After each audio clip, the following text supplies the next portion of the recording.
ইনকিলাব মঞ্চের নেতা জনাব শরীফ ওসমান হাদিকে হত্যার চেষ্টা পরিস্থিতিকে নিয়ে গেছে ভিন্ন দিকে।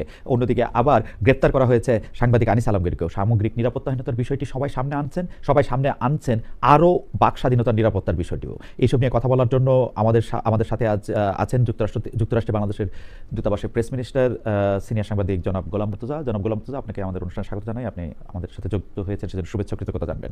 আমাদের সাথে আরও থাকছেন আল জাজিরা খ্যাত অনুসন্ধানী সাংবাদিক জনাব জুলকারনাইন সাহের খান। আপনাকে আমাদের অনুষ্ঠানে স্বাগত জানাই। আপনি ইংল্যান্ড থেকে আমাদের সাথে যুক্ত হয়েছেন সেজন্য আমাদের কৃতজ্ঞতা শুভেচ্ছা জানবেন। আমি বিজয় দিবসের শুভেচ্ছা জানিয়ে আপনাদের দুজনকেই এবং আমাদের দর্শকদেরও বিজয় দিবসের আনন্দের কথা মনে করিয়ে দিয়েও একটি বিষাদময় পরিস্থিতি বা বিষাদময় সময়ের কথা আমরা বলতে এসেছি। আমি একই প্রশ্ন আপনাদের দুজনকে করতে চাই, কিন্তু মুর্তজা ভাইকে আপনাকে একটু আমি আগে করবো প্রশ্নটি। স্যার, আপনার কাছে আমি একটু আসছি মুর্তজা ভাইকে শুনে। মুর্তজা ভাই, জনাব আনিস আলমগীরকে গ্রেপ্তার কেন করা হলো? দেখেন, ধন্যবাদ আপনাকে।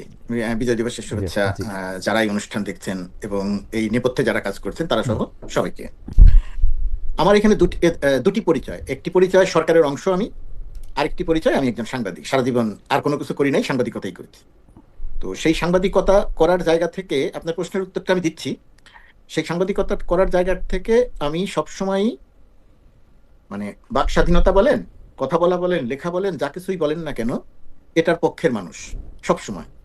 এমনকি কেউ যদি একটা মিথ্যা কথা বলতে চান, একেবারে সরাসরি বলছি, অসত্য না বলে আমি বলছি, মিথ্যা কথা বলতে চান, সেই মিথ্যা কথা বলার অধিকারটাও থাকা উচিত, যদি না দেশের বিরুদ্ধে খুব বড় কোনো কিছু হয়ে যায়।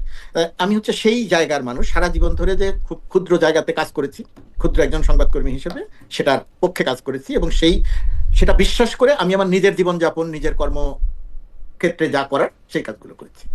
এখন সেরকম একটা জায়গা থেকে এটা আমার একটি অবস্থান, আরেকটি হচ্ছে সরকারের অবস্থান। সরকারের অবস্থান থেকে আপনার যে প্রশ্নটি, যে আনিস আলমগীরকে কেন গ্রেপ্তার করা হলো, একজন সাংবাদিককে কেন গ্রেপ্তার করা হলো, বা একজন এই রকমের ঘটনার ক্ষেত্রে, এই রকমের কাজকর্মের ক্ষেত্রে আনিস আলমগীরদের মতো সাংবাদিকদের কেন গ্রেপ্তার করা হয়, এখানে আমি আমার ব্যক্তিগত জায়গা থেকে কথাটা বলতে চাই। যদি আমি ব্যক্তিগত জায়গা থেকে কথা বলবো, তারপরেও আমার যে কোনো কথাই আসলে সরকারের অংশ হিসেবেই সেটা হয়ে যাবে। কেউই এটা বলতে চাইবে না যে এটা সরকারের কথা নয়। আমি মনে করি যে আনিস আলমগীর যে কাজ করছিলেন, আনিস আলমগীরের সারা জীবনের সাংবাদিকতার একটা ক্যারিয়ার আছে, এবং আনিস আলমগীর বর্তমান সময়ে এসে যে কাজ করছিলেন, জুলাই মাস থেকে আনিস আলমগীর যে কাজ করছিলেন, এটা তিনি স্বেচ্ছায় সেই জায়গাটা বেছে নিয়েছিলেন। তিনি জুলাই আগস্টের যে আন্দোলন, সেই আন্দোলনে যখন প্রতিদিন 50, 60, 70 জন মানুষ মারা যাচ্ছিল, মানে শেখ হাসিনা তার বাহিনী দিয়ে গুলি করে হত্যা করছিল, সেই সময় আনিস আলমগীরের কাছে এই গণ অভ্যুত্থান বা এই আন্দোলনটা ছিল একটা সন্ত্রাসী, নারকীয় সন্ত্রাসী কর্মকাণ্ড। এটা তিনি তার লেখায় লিখেছেন, এটা তার ইচ্ছা, তিনি মনে করেছেন এটা সন্ত্রাস। এবং তার পরবর্তীতে 5 আগস্টের পরবর্তীতে এসে আবার কিছুটা অবস্থান পরিবর্তন করেছেন, এবং তারপরে গিয়ে তিনি আবার আরেকটা অবস্থান নিয়েছেন, এবং সেই অবস্থানটা হচ্ছে তীব্র সরকার বিরোধিতার একটি জায়গা। এবং আমি মনে করি যে কেউ যদি সাংবাদিকতা করতে গিয়ে নীতি নৈতিকতা বিবর্জিত ভাবে তিনি যদি একটি পক্ষ নিয়ে কাজ করেন, এটা হয়তো করা উচিত নয়, কিন্তু তার তো স্বাধীনতা আছে, তিনি এই কাজটি করতে পারেন। আনিস আলমগীর সেই কাজটি করছিলেন, কিন্তু সেই কাজটি করার মধ্য দিয়ে তিনি আবার যে কাজটি করছিলেন, অনেকগুলো অপতথ্য বা মিথ্যা তথ্য ছড়াচ্ছিলেন, এবং তিনি এক ধরনের উস্কানিমূলক আচরণ করছিলেন। ব্যক্তিগতভাবে আমি মনে করি যে এই সমস্ত কর্মকাণ্ড, আমি যা যা বললাম আরো যদি সঙ্গে কিছু যোগ করি, তারপরেও এই সমস্ত কর্মকাণ্ডকে মোকাবেলা করা উচিত সত্য তথ্য দিয়ে, অর্থাৎ অপতথ্যের বিপরীতে সত্য তথ্য দিয়ে সেটার মোকাবেলা করা উচিত, মিথ্যার বিপরীতে সত্যটা দিয়ে মোকাবেলা করা উচিত, অনৈতিকতার বিপরীতে নৈতিক সত্য দিয়ে মোকাবেলা করা উচিত। এখন বর্তমান সরকারের যে চরিত্র, সেই চরিত্রের সঙ্গে পূর্বে যেভাবে সাংবাদিকদের সঙ্গে আচরণ করা হতো, এবং সেটার সঙ্গে যদি বর্তমান সরকারের এই আচরণগত মিল মানুষ খুঁজে পায়, তাহলে এটা বর্তমান সরকারের জন্য অত্যন্ত বিব্রতকর। সরকারের অংশ হিসাবে আমি নিজে এটার জন্য খুব স্বাচ্ছন্দ্য ফিল করছি না। আমি মনে করি যে আনিস আলমগীরকে গ্রেপ্তার না করে আনিস আলমগীর যে অপতথ্য দিচ্ছিলেন, সেই অপতথ্যগুলোর বিপরীতে সত্য তথ্য দিয়ে ফাইট করা দরকার ছিল। কিন্তু সেটা না করে তাকে গ্রেপ্তার করার কারণে যেটা হয়ে গেল, বা যেটা সামনে হয়ে যাবে, বা ইতিমধ্যেই কিছুটা হয়ে গেছে, যে এরা যে বলার চেষ্টা করছিলেন যে মত প্রকাশের স্বাধীনতা নাই, বাক স্বাধীনতা নাই, কথা বলা যায় না, ইত্যাদি ইত্যাদি বলার চেষ্টা করছিলেন, সেই জায়গাটা কিছুটা প্রতিষ্ঠিত হয়ে গেল, যেটা বাংলাদেশের বর্তমান বাস্তবতায় আমি মনে করি সত্য নয়। আমি মনে করি যে এইখানে যে কেউই যা কিছু বলার কথা বলতে পারছেন। যেমন ধরেন কয়েকদিন আগে একজনের একটা টকশোতে দেখলাম, টকশোতে মানে তিনি তার সোশ্যাল মিডিয়াতে আলোচনা করছেন আরেকজন রাজনীতিবিদকে সঙ্গে নিয়ে, একজন এটা কত 1 সপ্তাহ 10 দিন হয়ে গেছে, তারা দুইজনে মিলে সেই আলোচনায় বেগম খালেদা জিয়াকে মেরে ফেললেন। এবং তারা নিশ্চিত, সাংবাদিকও নিশ্চিত, যে রাজনীতিবিদ আলোচনা করছেন তারাও নিশ্চিত।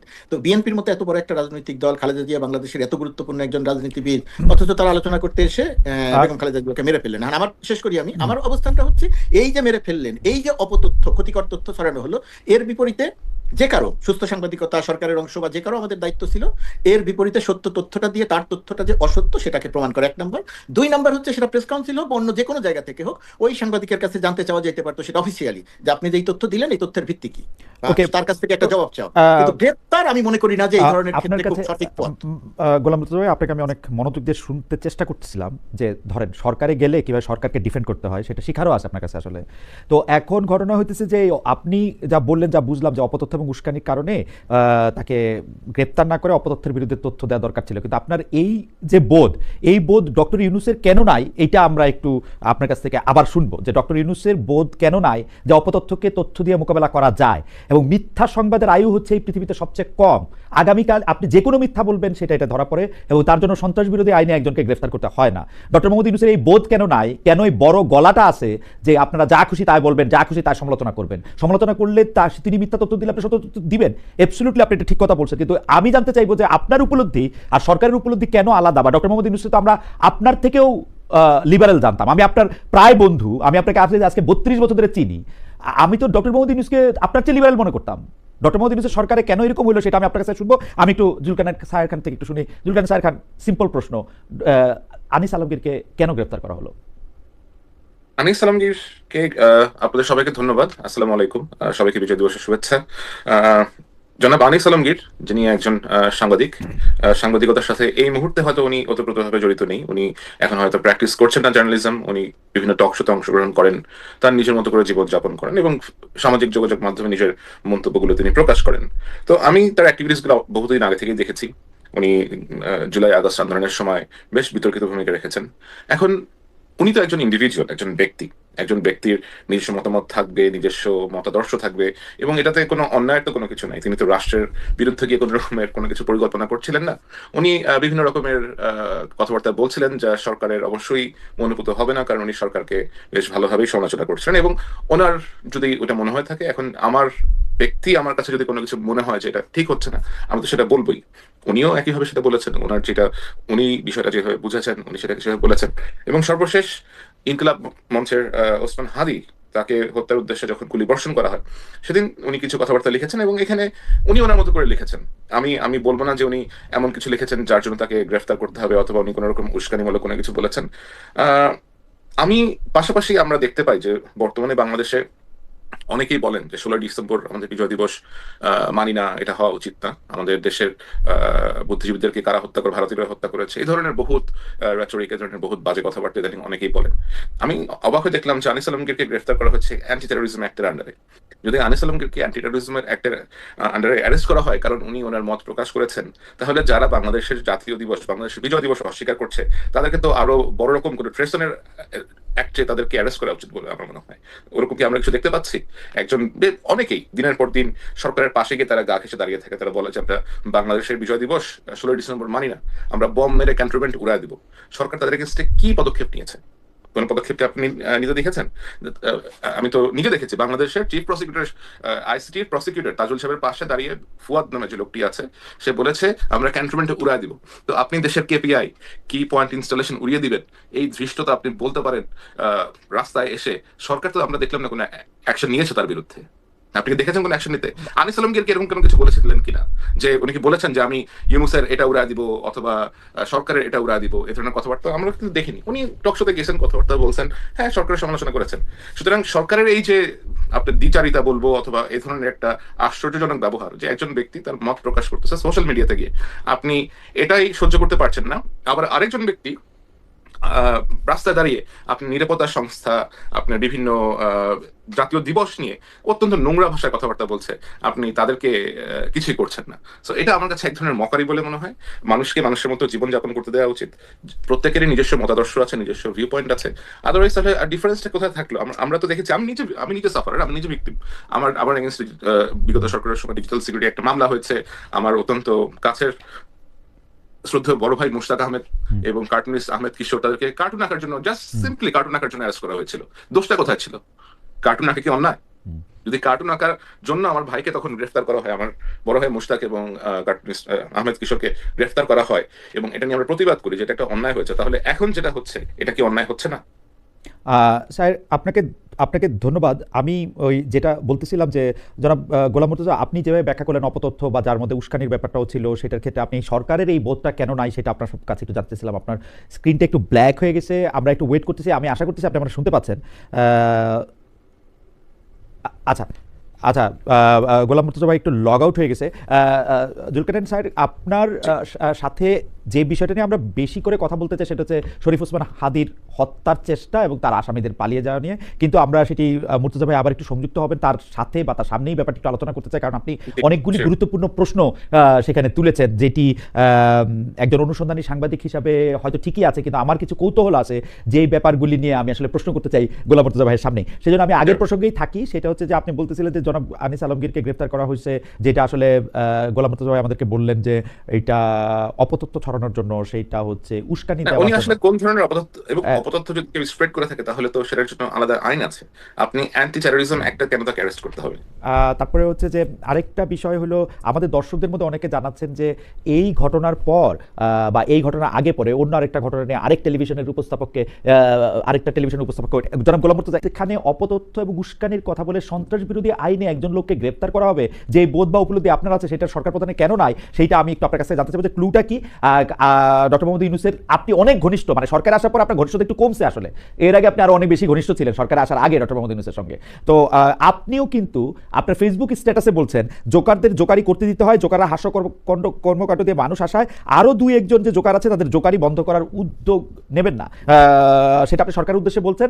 এবং আমরা এই সময়কার একজন বিশিষ্ট সোশ্যাল মিডিয়া ইনফ্লুয়েন্সারকে বলতে শুনছি রইল বাকি দুই, তিনি আনিস আলমগীরে মিন করে বাকি আরো দুইজনের ছবি দিয়েছেন, একজন আব্দুল নূর তুষার, একজন মাসুদ কামাল। আমি কিন্তু আসলেই মুর্তজা ভাই, আমার কাছে মনে হইতেছে যে বাংলাদেশ একটা ভীতিকর রাষ্ট্র হয়ে উঠতেছে। এই ভীতি, এই যে আমার শিক্ষক আলী রিয়াজ আমাকে বলছিলেন যে আপনার উদাহরণ তো ফেসিবাদের পক্ষে চলে যাচ্ছে। আমি আলী রিয়াজ স্যার, আপনি দেখতে পান না ফেসিবাদের পক্ষে চলে যাচ্ছে কিনা উদাহরণ? আমি ফেসিবাদের পক্ষে উদাহরণ দিয়ে বলি, আমার কাছে মনে হচ্ছে বাংলাদেশ একটা ভীতিকর জায়গায় চলে যাচ্ছে যারা কথা বলতে চায় তাদের জন্য। আমি মুর্তজা ভাই, আমি আপনাকে একটু শুনতে চাই। চলে যাচ্ছে বলে মনে হচ্ছে আপনার কাছে? না, চলে যায়নি এখনো? না মানে সবার জন্য, for for for for everyone. আপনি এটা মানে আমি জানি না মুর্তজা ভাই এটা বলেন। আমার কাছে মনে হয় যে আলী রিয়াজ স্যার তো আমার এখন আর ফোনও ধরে না, কথাও শুনে না। আমি কেমনে এটা উনারে শুনাইতাম যে স্যার আপনি কি কোনো ফেসিবাদের প্রতিধ্বনি দেখেন এখন? উনি তো এখন সহকারী, উনি তো এখন বিশেষ সহকারী, উনি এখন জি, উপদেষ্টা পদমর্যাদার মানুষ। জি গোলাম মুর্তজা ভাই, আপনার কাছে একটু শুনতে চাই। আপনি জোকার বলছেন, জোকার বলে বলছেন আরো দুই একজন জোকার আছে, সেই জোকারকে যেন এটার উদ্যোগ বন্ধ না করা হয়। আপনি একজন আমি দেখেন জি, দেখেন আমি আমি আমি আমি আমার কথা শুরুতে বলেছি, আমার কথা হয়তো রিপিট হয়ে যাবে, দর্শক যারা দেখছেন তারা হয়তো মনে করবেন যে আমি একই কথা বলছি। আমি তো মানুষের কথা বলতে দেওয়ার পক্ষের মানুষ। যেমন জুলকারনাইন সাহের যুক্তি দিয়ে, তথ্য দিয়ে তিনি আলোচনা করেন, তিনি সরকারের সমালোচনা করেন, সরকারের ভালো কাজের প্রশংসা করেন, সবই করেন। এখন একজন মানুষ শুধু ভালো কাজের প্রশংসা করবে বা সরকারের প্রশংসা করবে, এটা তো কোনো কথা হতে পারে না। সরকারের তো আলোচনা থাকতে হবে, সরকারকে নিয়ে সরকারের সমালোচনা থাকতে হবে। এখন ভীতিকর জায়গা, ওই জায়গাটা নিয়ে আমার একটু বক্তব্য আছে। আমি মনে করছি যে এই আনিস আলমগীর বা তার আগে পান্নাকে গ্রেপ্তারের মধ্য দিয়ে, বা তার একই সময়ে একজন রাজনীতিবিদ, একজন সাবেক আমলাকে গ্রেপ্তারের মধ্য দিয়ে সরকার তার নিজের ভাবমূর্তিগত জায়গাতে কিছুটা বিব্রতকর অবস্থায় পড়েছে। কিন্তু এই ঘটনাগুলোর মধ্য দিয়ে যে কথা বলার ক্ষেত্রে একটা ভীতিকর রাষ্ট্রে বাংলাদেশ পরিণত হয়েছে, আমার কাছে মনে হয় না, আমি এই বক্তব্যের সঙ্গে পুরোপুরি একমত নই। একটা মানে কথা বললে এই সমস্যা হয়। আপনি যেটা বললেন যে লইল বাকি তুই, আব্দুল নূর তুষারের কথা উল্লেখ করলেন। আব্দুল নূর তুষার অত্যন্ত মাসুদ কামাল, লজিক্যাল কথা বলেন। মাসুদ কামাল। হ্যাঁ, আব্দুল নূর তুষার অত্যন্ত লজিক্যাল কথা বলেন। হুম। সুতরাং তার সরকারের সমালোচনা আছে, তার যে সমস্ত লজিক ছাড়া কথা আছে সেই সমস্ত কথার বিপরীতে আমাদের মোকাবেলা করা উচিত কথা দিয়ে। আমি মনে করি না যে বাংলাদেশে পুরোপুরিভাবে বা বাংলাদেশে একটা কথা বলার ক্ষেত্রে একটা ভীতিকর রাষ্ট্রে পরিণত হচ্ছে। তবে কিছু সীমাবদ্ধতা তৈরি হচ্ছে মানুষের মধ্যে। যে প্রশ্নটি শুরুতে ছিল না, ডক্টর মোহাম্মদ ইউনূস যখন বলেছিলেন মন খুলে সমালোচনা করেন, কথা বলেন, কাউকে কিছু বলা হবে না, কাউকে কিছু ধরা হবে না, ওই সময় আর এখনকার অবস্থার একটা পরিবর্তন হয়েছে, কিন্তু একটা ভীতিকর রাষ্ট্রে পরিণত হয়েছে, এটা আমার কাছে মনে হয় না না, গোলাম মুর্তজা ভাই আমি একটু বলি, আমি দেখতেছিলাম যে আনিস আলমগীর ভাই আপনাকে আক্রমণ করেও সোশ্যাল মিডিয়াতে একাধিক পোস্ট, বা আমি অত অত তাকে ফলো করি না, কিন্তু দুই একটা আমার নজরে আসছে যে আপনাকেও আমি শব্দের মধ্যে বিশেষণ ব্যবহার করতে চাই না, শুধু বলি আপনাকে আক্রমণ করে উনি অত্যন্ত নোংরা ভাষা। আচ্ছা আচ্ছা, ওইটা আমি না বললাম, কিন্তু হ্যাঁ, হ্যাঁ, কিন্তু আপনিও কিন্তু তার জবাব দিলেন, আপনিও তার জবাব দিয়েছেন যথেষ্ট মানে সীমার মধ্যে, শালীনতার মধ্যে, আপনার মুনশিয়ানার মধ্যে, সেটা আপনি জবাব দিতে চেষ্টা করেছেন। আমার কথা হলো ডিবি অফিসে ধইরা নিয়ে যাওয়া, তারপরে মামলা দেওয়া, তারপরে গিয়া মানে সন্ত্রাস বিরোধী আইনে সেই মামলা কগনিজেন্সি নিয়ে গ্রেপ্তার দেখায় রিমান্ডে পাঠায় দেওয়া। মুর্তজা ভাই আপনার কি কিছু মনে পড়ে যে মানে এইরকম ঘটনা আমরা এর আগে আর কখন শুনছি আর কতবার করে বলছি? না না, আমরা পুরো সময়টাই, আমরা গত 16 বছরের পুরো সময়টি এরকম একটা অবস্থার মধ্য দিয়ে কাটিয়েছি। আপনিও জানেন সেটা, আমরাও জানি। এবং আমরা সারাক্ষণই কথা বলেছি।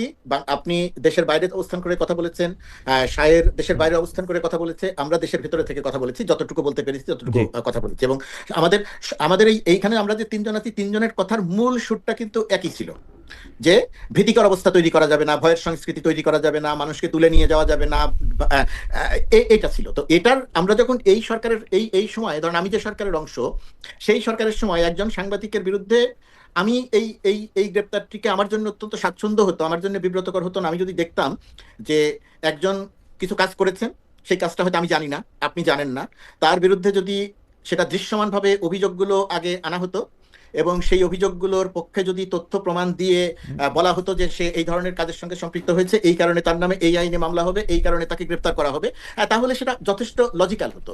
এখন আমি যদি আগে তাকে ডেকে নিয়ে যাই বা আগে তাকে ধরে নিয়ে যাই, তারপরে যদি অভিযোগটা আনি, তখন এইটা বর্তমান সরকারের যে চরিত্র, ডক্টর মোহাম্মদ ইউনূসের যে সারা পৃথিবীতে তার যে ইমেজ, আপনি শুরুতে আমাকে যেটা বারবার প্রশ্ন করছিলেন, আমি সরাসরি সেই জবাবটা হয়তো সরাসরি দিচ্ছি না, কিন্তু সেটা দেওয়ার চেষ্টা করছি, কিন্তু সেটার সঙ্গে একটার সঙ্গে আরেকটা সাংঘর্ষিক হয়ে যাচ্ছে। আমার ধারণা যে একটা সরকার মানে তো একজন ব্যক্তি নয়, প্রধান তিনি অবশ্যই মূল ব্যক্তি, কিন্তু ভেতরে এই সরকার যেহেতু কোনো রাজনৈতিক সরকার নয়, এই সরকার যেহেতু বিভিন্ন জায়গা থেকে লোকজন এসে তাদেরকে একত্রিত করা হয়েছে, এটার ভেতরে সম্ভবত অনেকগুলা উইং রয়ে গেছে, এবং সেই সমস্ত উইং হয়তো নানা রকমের কর্মকাণ্ড করছে। একটা জায়গা থেকে কোঅর্ডিনেশনের জায়গাটাতে আমার ধারণা যে কোনো সমস্যা হয়তো হচ্ছে, যে কারণে আমরা এই ধরনের একটা সাংঘর্ষিক অবস্থাটা দেখছি।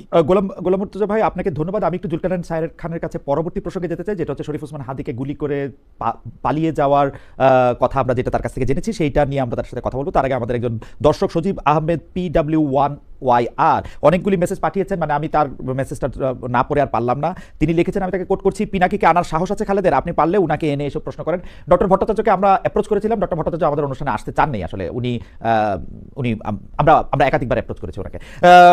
জনাব জুলকারনাইন সাহের খান, আমি আপনার কাছে যে প্রশ্ন করতে চাই যে শরীফ ওসমান হাদিকে শুক্রবার দিন সেই গুলি করার পর, যদিও মানে কি বলে যদি ভিন্ন দিকের গোলার্ধে থাকা আমরা মানে আমি ঠিক এটি সময় মতো জানি নাই, কিন্তু তারপর থেকে যখনই জেনেছি পুরোটা রাত ধরে আমি আপনাকে আসলে ফলো করছিলাম যে আপনি প্রথম সিসিটিভি ফুটেজ থেকে শুরু করে তারা আসলে কোন জায়গায় আছেন, কোন জায়গা থেকে পালাতে চেষ্টা করছেন বা পালাতে চেষ্টা করছেন কিনা ক্রমাগতভাবে আপনি স্ট্যাটাস দিয়ে গেছেন।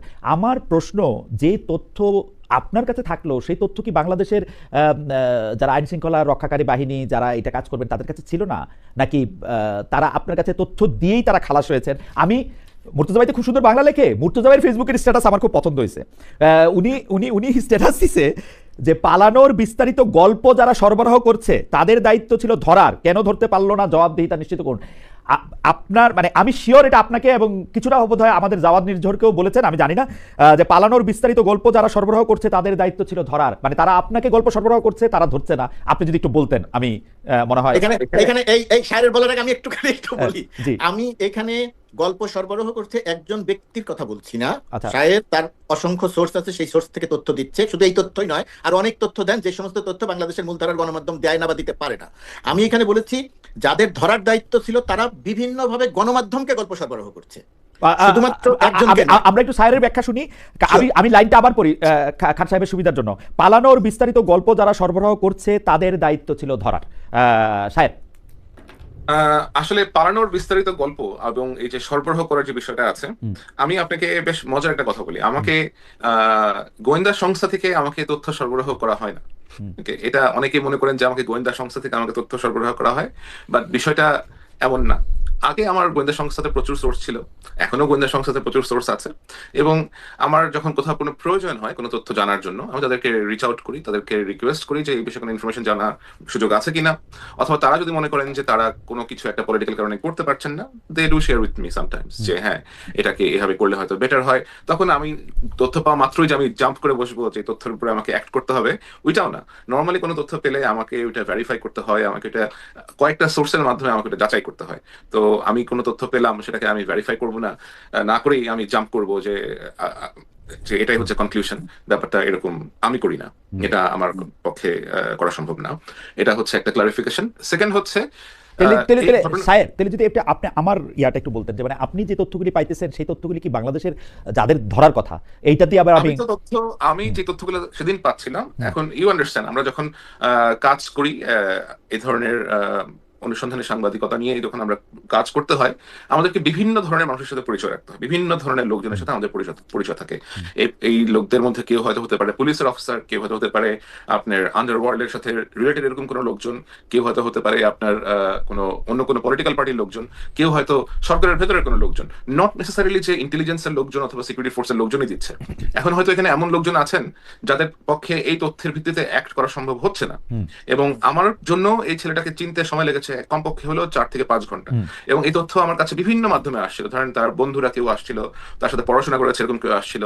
এই ছেলে আপনার বেসিসের মেম্বার ছিল, সে মোস্তফা জব্বার যিনি ছিল তার কাছ থেকে পুরস্কার নিয়েছে, এবং ওই যে আইটি সোসাইটি আপনার বেসিসের যে একটা সোসাইটি আছে, ওই সোসাইটির ভেতরের লোকজন আমাকে রিচ আউট করেছে যে আমরা এই ছেলেটাকে চিনতে পারতেছি, এই ছেলেটা হচ্ছে এই এটা।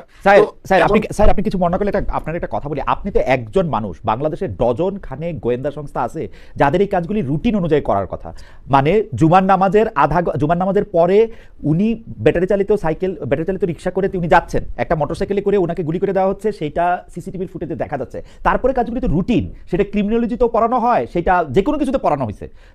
তারা যে গোয়েন্দা সংস্থা, এই নামটা গোয়েন্দা লাগাইতে হইলেও তাদের এগুলি পড়তে হয়েছে না। এখানে খালেদ ভাই, আমি আপনাকে একটা জিনিস একটু বলি যে এই ঘটনাটা যেটা ঘটে এটা খুবই আনপ্রেসিডেন্টেড এবং খুবই সাডেন একটা ইনসিডেন্ট। হ্যাঁ, এটার জন্য কেউই আসলে আপনার ফ্রাইডেতে, এটা হয়েছে একটা ছুটির দিনে, এবং আমরা যখন এখন ইউ আন্ডারস্ট্যান্ড সরকারি সংস্থা এবং সরকারি যারা কাজকর্ম করে তাদেরকে তো একটা হায়ারার্কি মেনটেন করতে হয়, তাদের প্রসেস আছে, তাদের প্রসেস ফলো করতে হয়। আমার কাছে যখন কোনো কিছু আসে, আমার তো ধরেন আরো 10টা হ্যান্ড আছে, আরো 20টা হ্যান্ড আছে, আমি হয়তো বিভিন্ন হ্যান্ডের মাধ্যমে রান করে আমি চেক করি যে এটা আসলে কি হচ্ছে অ্যাকচুয়ালি এখানে, আমি অ্যাসেস করে দেন আই রান ইট। তো আমার ক্ষেত্রে বিষয়টা যেমন, তাদের ক্ষেত্রে হয়তো বিষয়টা ওরকম না। হ্যাঁ, অফকোর্স এই ছেলেটাকে যখন 7 ঘন্টা, আমরা 5 ঘন্টা পরে যখন জানা গেছে যে এই ছেলেটা অ্যাকচুয়ালি কে, তখন by that time he has pretty much left the country. কারণ আমি যেটা শুরু থেকে বলে এসেছি যে এটা খুবই একটা কোঅর্ডিনেটেড মুভমেন্ট, এবং খুবই কোঅর্ডিনেটেডলি তারা এই আক্রমণটা করেছে। এই ছেলেটাকে অনেকদিন ধরে ফলো করা হয়েছে, এরা এর ভেতরে প্রবেশ করেছে, এবং এদেরকে প্রপারলি দেশ থেকে আপনার আরেক দিকে এক্সিট করে দেওয়ার জন্য একটা দল আছে। এবং আপনি শুনলে অবাক হবেন যে এই ছেলেটা যখন আক্রমণ করে, ওসমান হাদিকে যখন সে ফায়ার করে, তার পেছনে তখন 2টা সিএনজি ছিল, এবং ওই সিএনজির মধ্যেও তার একটা ব্যাকআপ টিম ছিল, যে ব্যাকআপ টিমের কাজ ছিল যদি সে কোনো কারণে ব্যর্থ হয়, এখানে তারা আপনার স্মোক মিরর ক্রিয়েট করে তারা তাকে ওখান থেকে নিয়ে যাবে সরায়। তো এই জিনিসগুলো তো অবশ্যই আমাদের এজেন্সিরা যারা আছেন তারা অবশ্যই এখন এই বিষয়ে অনেক সচেতন হয়েছেন। I hope they are working on it on a very serious scale. আমি যেটা শুনতে পাচ্ছি, they are very serious about it. তো এরকম একটা ঘটনা আশা করি তারা ভবিষ্যতে আর যেন না ঘটে, এটা ঘটাতে সর্বোচ্চ অবস্থা নেবে। আমি শুধু ভবিষ্যতের ক্ষেত্রে আগে আমি শুধু 2টা জিনিস একটু ক্লিয়ার হতে চাই। একটা জিনিস হচ্ছে অ্যাটেম্প টু মার্ডারের ক্ষেত্রে আমি যতদূর জানি যেই থানার জুরিসডিকশনে পড়বে তাদের কাউরে জিজ্ঞেস করতে হয় না, হোমিসাইডের ক্ষেত্রে কাউরে জিজ্ঞেস করতে হয় না প্রসিডিং শুরু করতে, এবং শুক্র শনিবার ঈদের দিন পূজার দিন এর কোনো কিছু আসলে যারা কোনো একটা হত্যা বা হত্যা প্রচেষ্টার ক্ষেত্রে যারা দায়িত্বে থাকেন তাদের ক্ষেত্রে এটার কোনো এক্সকিউজ নাই। কিন্তু আমরা দেখছি যে নড়তে চড়তে উপদেষ্টারা এসে একটা কথা বলতে, এবং সেই কথাও মানে অর্ধেক মিনিংলেস। ইন্টারেস্টিং ব্যাপার হচ্ছে আপনি কিন্তু দায়ী করছেন উপদেষ্টা, মানে বাঘের উপরে টাক তাকে। সেইখানে আপনি বলছেন স্বরাষ্ট্র মন্ত্রণালয়ের স্বরাষ্ট্র উপদেষ্টা নিয়ন্ত্রণে নাই, মানে অ্যাপারেন্টলি আমরা রিভেন উইঙ্কেলের নাম কাইটা ডক্টর মোহাম্মদ ইউনূস লিখতে দেখবো আসলে, সত্যি কথা, যিনি ঘুমায় থাকেন, যিনি কিছু চোখে থাকেন না। কারণ হচ্ছে আপনি লিখতেছেন এখানে আমি আপনাকে একটা জিনিস বলি খালিদ ভাই, এখানে আমাকে একটু একটু সময় দেন, আমি আপনাকে একটু বুঝিয়ে বলি।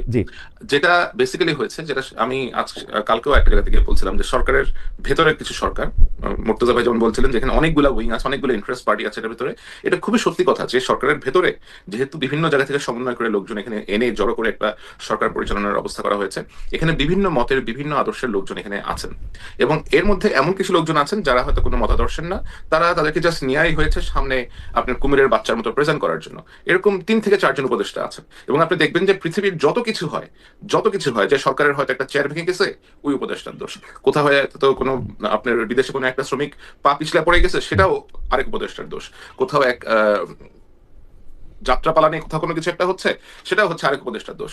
সুতরাং এই যে ধরেন আপনার উপদেষ্টারা যে কিছু লোকজনকে স্কেপগোট হিসেবে তারা নিয়ে আসছে এখানে আপনার অন্যদেরকে আড়াল করার জন্য, এটা একটা বাজে প্রয়াস আর কি। তো এটার অংশ হিসেবে আমি আপনাকে বলবো যে একটু হোল্ড করবেন প্লিজ, একটু হোল্ড করেন। সরি জি আপনি কন্টিনিউ করেন। তো যেটা বলছিলাম, যে ধরেন আপনার উপদেষ্টার উপরে তারা নিয়ে আসছে কিছু আপনার সহকারী টাইপের লোকজন, অথবা আপনি একটা উপদেষ্টা এনেছেন, তাকে আবার মনিটর করার জন্য you have a person like উপদেষ্টা। আপনার এখানে প্রটোকলে কে বড়, বিশেষ সহকারী বড় না অবশ্যই উপদেষ্টা বড় হওয়ার কথা, কিন্তু ওই যে বললাম যে ভেতরে যে আপনার এতগুলো ভেস্টেড গ্রুপ আছে, এতগুলো ইন্টারেস্ট গ্রুপ আছে, আপনি কখনো দেখবেন না যে গণপূর্ত উপদেষ্টা যিনি আছে আদিলুর রহমান, নাম ধরেই বলি, এখন তো আসলে এত লুকাচুপি করার কিছু নাই, আদিলুর রহমান শুভ্র সাহেব is always in the background. Junior যত দোষ আসিফ নজরুলের, জুনিয়র যত দোষ মোস্তফা সরোয়ার ফারুকীর, জুনিয়র যত রকমের অপকর্মের দোষ ওই যে ওই আপনার স্টুডেন্ট অ্যাডভাইজার মাহফুজের।